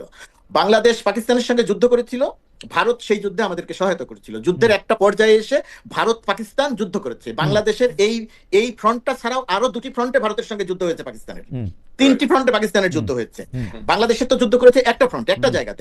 বাংলাদেশের ভেতরে থেকে, পূর্ব পাকিস্তান তার ভূমিতে থেকে পাকিস্তানিদের সঙ্গে যুদ্ধ করেছে, আর ভারত তার ভারতের থেকে এসে বাংলাদেশের একটা ফ্রন্ট, আরো 2টা ফ্রন্টে যুদ্ধ করে পাকিস্তানকে পরাজিত করেছে। ডেফিনেটলি আমাদের যুদ্ধে আমরাই পাকিস্তানকে পরাজিত করেছি, ভারত আমাদের সহায়তা করেছে। এই ইতিহাস আমাদের, এর বাইরে কোনো ইতিহাস নাই। এই ইতিহাস নিয়েই আমাদের থাকতে হবে। ভারত পাকিস্তানকে পরাজিত করেছে, কোনো সন্দেহ নাই। পাকিস্তান ভারত এই কৃতিত্ব নেবেই, নরেন্দ্র মোদী এই কৃতিত্ব নেবেই। সেটা নিয়ে আমার কথা থাকলে আমি কথা বলবো, কিন্তু সেটা নিয়ে আমি হা হা হি হি কান্নাকাটি এইগুলো করার কোনো মানে হয় না। আমি আমার প্রশ্নটা হচ্ছে মুক্তিযুদ্ধকে, বিজয়কে, 71কে ভারতের বা আওয়ামী লীগের সম্পত্তি কেন মনে করা হয়েছে? কেন মনে করা হয়েছে মুক্তিযুদ্ধকে আঘাত করলে আওয়ামী লীগ আঘাত পাবে? মানে ওটা তো সাংঘাতিক আওয়ামী লীগের ফিরে আসার জায়গা। এটা মনে করার যথেষ্ট কারণ আছে, এটা মনে করার যথেষ্ট কারণ আছে। কারণ আওয়ামী লীগ গত কয়েকটা বছর, গত 15-16 বছর সিচুয়েশনটা এমন করেছে যে তারা মুক্তিযুদ্ধকে ওয়েপনাইজ করেছে তাদের পলিটিক্যাল, তারা মুক্তিযুদ্ধ বিক্রি করছে, খারাপ কাজ করছে। আপনি যে কারণে যে চালে কাকর মেশাইছে তারে খারাপ কইতে গিয়ে আপনি চাইল খারাপ করবেন না? সেটা অবশ্যই না। সেটা এখন এটা যারা করছে, এই কাজটা যারা করছে তারা অবশ্যই উদ্দেশ্য নিয়ে করছে। বাট এই যে একটা বিশাল সংখ্যক মানুষজনের আপনার মনের মধ্যে আওয়ামী লীগ এবং মুক্তিযুদ্ধ সমার্থক একটা বিষয় পরিণত হয়েছিল, এবং এটা আওয়ামী লীগরাই করেছিল। আওয়ামী লীগের যেই আপনার লিডারশিপ ছিল তারাই বিষয়টাকে এমন করে ব্লেন্ড করেছে, এমন করে তারা একটা লোকজনের সাইকেলের মধ্যে আপনি প্রবেশ করানোর চেষ্টা করেছে যে মানুষজন আওয়ামী লীগ এবং মুক্তিযুদ্ধ একটার পরিপূরক হয়ে গিয়েছে। আওয়ামী লীগ কখনোই স্বীকার করে নাই যে বাংলাদেশের সাধারণ লোকজনের। আওয়ামী লীগ তো আমাদের কাছ থেকে মুক্তিযুদ্ধ ছিনতাই করছে। আওয়ামী লীগ তো আমাদের কাছ থেকে মুক্তিযুদ্ধ ছিনতাই করছে। আমাদের কাছ থেকে ছিনতাই কেন করেছে? আমাদের কাছ থেকে ছিনতাইটা কেন করেছে? আমাদের কাছ থেকে ছিনতাই করেছে মুক্তিযুদ্ধকে পুঁজি করে আওয়ামী লীগ এই দেশে এক ধরনের দখলদারিত্ব কায়েম করার জন্য মুক্তিযুদ্ধটা। এখন আমরা আওয়ামী লীগের কাছ থেকে মুক্তিযুদ্ধকে রক্ষা করছি। এখন আমরা আওয়ামী লীগের কাছ থেকে মুক্তিযুদ্ধকে রক্ষা করছি। আমরা রক্ষা করে যেটা করছি, এখন আমাদের ভেতরের অতি ক্ষুদ্র একটা অংশ, আমি আবারও বলছি অতি ক্ষুদ্র একটা অংশ এই ধরনের লম্ফজম্প করছে। সেই লম্ফজম্পে মুক্তিযুদ্ধকে অপমান এবং অসম্মান করা হচ্ছে, সেটা খুবই ক্ষুদ্র একটা অংশ। আপনার যে প্রশ্ন, সেই জায়গাটার উত্তরটা জানা দরকার যে এরা কি করে এটা করতে পারছে। সরকার ফু দিচ্ছে কিনা, কেন সরকার ফু দিচ্ছে কিনা, সরকার ফু দিচ্ছে কিনা, এটা হচ্ছে আমার প্রশ্ন।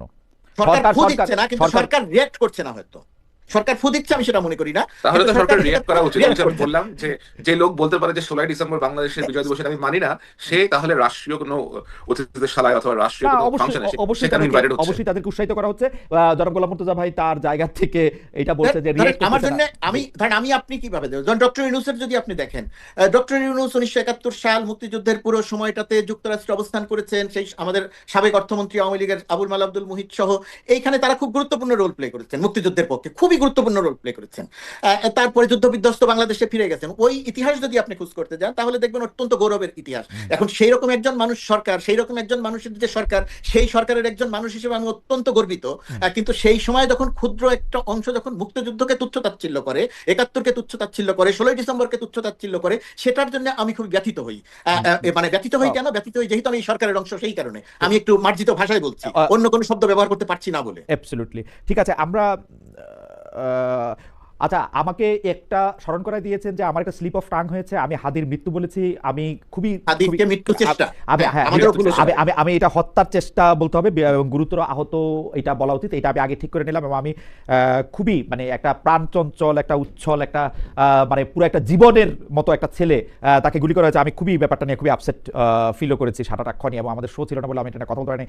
কিন্তু আমি মনে করি যে আমরা অনুষ্ঠানটা শেষ করি আজকে।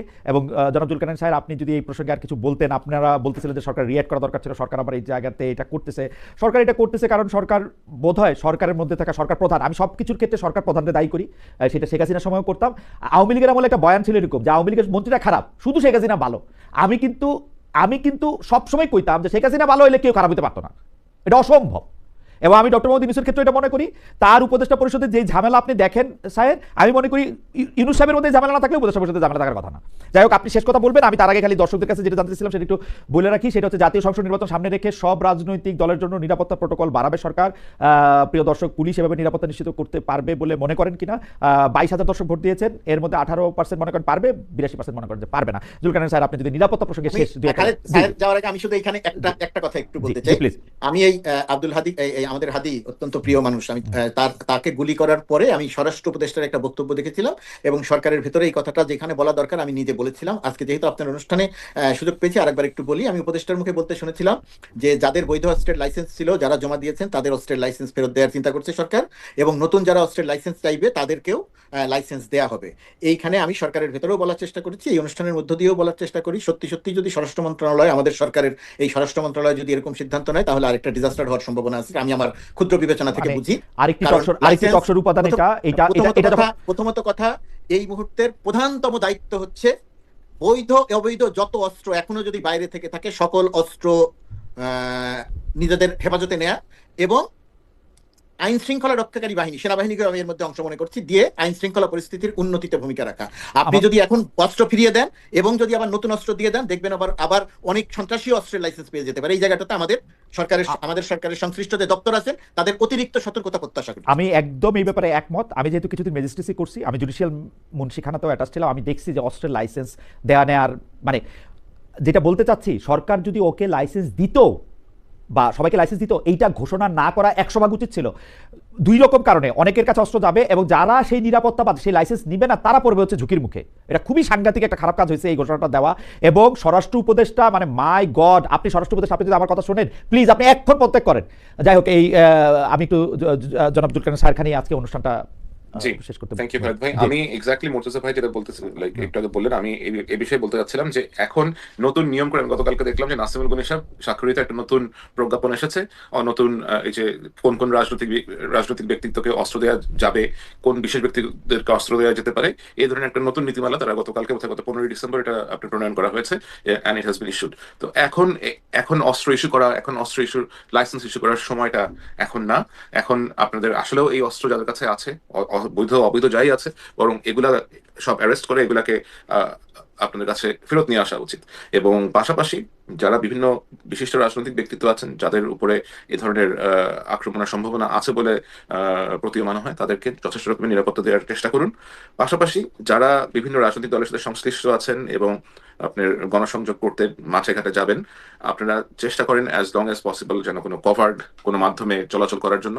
কারণ যে গোষ্ঠী দেশের ভিতরে ঢুকেছে, এরা এটা এটা আসলে বেশ মারাত্মক। এরা বিশেষ উদ্দেশ্য নিয়েই ঢুকেছে। এবং এতে আপনার আশেপাশে যারা আছে, সার্কেলে যারা আছে, নজর রাখুন যে এখানে অপরিচিত মুখ দেখা যায় কিনা, হঠাৎ করে কেউ এসে আপনার ভিতরে প্রবেশ করার চেষ্টা করছে কিনা। এই ধরনের আপনার পারিপার্শ্বিক যে অবস্থা আছে, আপনি নিজের আশেপাশে 1-2 স্তরের একটা বলয় গড়ে তুলুন, যেন আপনি জানতে পারেন আপনার ক্লোজেস্ট যারা ট্রাস্টেড লোকজন আছে তারা যেন আপনাকে অ্যাটলিস্ট জানাতে পারে যে এরকম অ্যাবনর্মাল কোনো কিছু তারা আশেপাশে দেখছেন কিনা। আমার মনে হয় আমি এই নিরাপত্তা টিপসটাই হয়তো এখন দেওয়া জরুরি। তো আমি এতটুকুই বলতে পারি খালেদ ভাই। আমি অনুষ্ঠান শেষ করবো। জুলকারনাইন সাহের খান, আপনাকে অনেক ধন্যবাদ। কিন্তু আমি একজন দর্শক, মামুন হোসেন 2475, উনি একটি প্রশ্ন করেছেন, খালেদ ভাই আপনি ভারতের গ্যাস দেওয়ার বিরুদ্ধে আন্দোলন করলেন, কিন্তু জুলাই আন্দোলনের সময় আপনাকে নাকি জার্মানিতে একটা প্রতিবাদ সমাবেশে যেতে বললো, কিন্তু আপনি গেলেন না, এত প্রেম আপনার। আমি জবাবটা দেই, এটা 26শে জুলাই 2024 ঘটনা। 26শে 2024 আমি ডয়েচে ভেলেতে একটি টক শো করেছি, এর সামনে দিয়ে গিয়েছি, তখন ওর মধ্যে কয়েকজন দাঁড়িয়ে এটা প্রতিবাদ করেছিল। আমি বলেছি যে এটা আমি এখানে দাঁড়াতে পারবো না, এটা আমি বলেছি। আমার যেটা কাজ সেটা আমি করেছি। 26শে জুলাইয়ের টক শোটা আপনারা দেখলেও দেখতে পারেন, আপনাদের ইচ্ছা। এবং এই যে এইগুলি এখানে খালেদ আমি একটু এই জায়গাতে যোগ করি, দর্শক যারা আছেন তারা হয়তো ভালো প্রত্যাশার জায়গা থেকে কথাটা বলেন, তাদের উদ্দেশ্যে বলি, ধরেন আমরা যারা সামনে, ধরেন আপনি যেটা তেল গ্যাস বিদ্যুৎ বন্দর রক্ষা কমিটি বললেন, তেল গ্যাস বিদ্যুৎ বন্দর রক্ষা কমিটির পক্ষ হয়ে বা তারা যে কাজ করেছে সেই কাজের সঙ্গে সম্পৃক্ত হয়ে আমি আর আপনি কাজ করেছি, এরকম বহু মানুষ কাজ করেছে অসংখ্য। কিন্তু আমি কোনোদিন তেল গ্যাস বিদ্যুৎ বন্দর রক্ষা কমিটির কোনো সমাবেশে, শাহবাগে গিয়ে মানববন্ধনে বা কোনো সমাবেশে গিয়ে দাঁড়াই আমাদের পক্ষে সম্ভব। সাংবাদিক হিসেবে আমি সেটা দাঁড়াতে পারি না, কিন্তু আমি তাদের রাউন্ড টেবিলে গেছি, তাদের আলোচনা অনুষ্ঠানে গেছি। ঠিক আছে, ওই যেমন জুলাই আগস্টের কথা যদি বলেন, আমি জুলাই আগস্টের আন্দোলনের পুরো সময়টা ঢাকায় থেকেছি, কিন্তু আমি কোনো মিছিলে যাই নাই। মানে সাংবাদিক হিসেবে মিছিলে এত বড় একটা লেখা লিখছে, লেখা হচ্ছে 50,000 60,000 ইয়া হয়েছে যে জার্মানিতে আন্দোলনের সময় ডাকা হলে তিনি যাননি। আরে যাই নাই, আমি কি কইছি? আমি গেছি না। কিছু নিয়ম থাকে তো, আমার যে চাকরির, আমার যে কাজের জায়গা, আমার যেমন ধরেন অনেক রকমের পলিসি তো আমাদেরকে মেনটেন করতে হয়। লাইক এই আপনি তো ওই পলিসি যদি ফলো না করেন, then you will be in trouble. না, সবাইকে মাঠে হ্যাঁ, যাওয়ার দরকার নেই তো। ট্রাবল আপনি 26শে জুলাই টক শোটা, 26শে জুলাই 2024 সালে যে টক শোটা, সেটার মধ্যে সাবেক বিচারপতি মানিক সাহেব ছিলেন, আর একজন ছিলেন হচ্ছে অধ্যাপক মানস চৌধুরী। ওই টক শোটা করার জন্য আমাকে হিউজলি প্রিপেয়ার করতে হয়েছে, এবং that was the talk show time. আপনারা আমার টক শোটা দেখেন ভাই, আপনারা আমার মিছিলে না দেখে ওই দিনই আমি আপনাকে একটা মজার কথা বলি খালেদ ভাই। আমাকে গতকালকে আমি যখন অফিসে ছিলাম, আমি একটা মেইল পেয়েছি যে আমাকে আজকে বাংলাদেশ রিসেপশনে, আপনার বিজয় দিবসের রিসেপশনে ইনভাইট করা হয়েছে সন্ধ্যার সময়। তো আমি এটার জন্য আমার যিনি বস আছে তার কাছে আমি অনুমতি চেয়েছি। মানে আমি এখন পর্যন্ত আমি দুপুর 1টা পর্যন্ত ওয়েট করেছি, বিকজ আমার বাসা থেকে আমার লাইক অফিস বেশ দূরে আর কি। তো I did not receive any answer and I did not travel there, কারণ আমাকে তো অনুমতি না পেলে তো আমি যেতে পারবো না। আমার মনে হয় যে আপনাদের দুজনের বক্তব্যে আজকে অনেকগুলি প্রশ্ন আপনাদেরকে করতে পারছি আমরা। বিজয় দিবস আমি যেখানে আসি সেখানে বিজয় দিবসের মাঝামাঝি অবস্থা, মানে আমাদের 12টা 12 বাজে। সায়ের যেখানে আছেন সেখানে আরো 5 ঘন্টা এগিয়ে আছেন সায়ের, তো বিকেল হয়ে গেছে। আমাদের পক্ষ থেকে আমাদের পক্ষ থেকে আবারও বিজয় দিবসের শুভেচ্ছা। এবং আমি সব শেষে আনিস আলমগীরের মুক্তি এবং অতি অতি অতি অবশ্যই আমাদের শরীফ ওসমান হাদির কমপ্লিট রোগ মুক্তি, মানে আই মিন ইট, যে কমপ্লিট রোগ মানে কমপ্লিট মুক্তি, মানে উনি শুধু বেঁচে ফিরলে হবে না, উনি 2 পায়ের মধ্যে দাঁড়াবেন, সবাইকে তার কণ্ঠ দিয়ে তার ইয়ে দিয়ে ডাকবেন, আমাকে বকাবকি করবেন। আমি চাই যে আপনি ফিরে আসেন হাদি, এবং সেইভাবেই ফিরে আসেন যেভাবে আপনি ছিলেন। আপনাদের সবাই আমি ধন্যবাদ দিতে চাই। মুর্তজা ভাই, সাহের খান, অনেক ধন্যবাদ। দর্শক, দেখা হবে আবার।